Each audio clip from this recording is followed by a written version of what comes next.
তন্ত্রগুলা তো আছে, এগুলা কি বোঝে না, আকীদার বিষয়গুলো বোঝে না, ইমানের বিষয় বোঝে না, খালি আমলের বিষয়গুলো বোঝে। আমল বুঝনি, নামাজ নামাজ পড়লেই তো ভালো মানুষ, ঘুষ খাইলেও সমস্যা নেই, কে দুর্নীতি করলেও সমস্যা নেই, মুনাফিকি করলে সমস্যা নাই, হ্যাঁ বেদাল দিল সমস্যা নাই, নামাজ পড়লে হইল।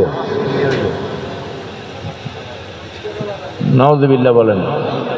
যেভাবে তারা এই দিককে বলতে চায়, এই দিক তো ওই সময় মানুষকে নামাজ পড়তে বাধা দেয়নি। হ্যাঁ, সে তাহলে একটা খুনি সে শুধু নামাজ পড়তে বাধা দেয়নি, এর লেগে তারে আমরা সার্টিফিকেট দেব সে ভালো? হ্যাঁ, খুনিকে যে সহযোগিতা করবে সেও খুনি, খুনির পক্ষে যে কথা বলবে সেও খুনি, ঠিক কিনা? আমরা কারবালা ভুলি নাই,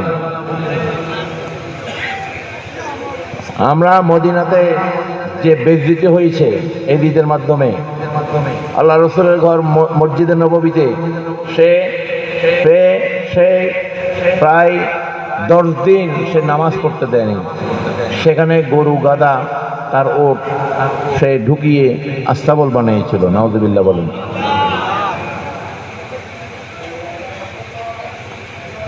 দুই 2000 মদিনার মহিলাদেরকে সে গনিমতের মাল বানিয়ে তার সৈন্যদের দিয়ে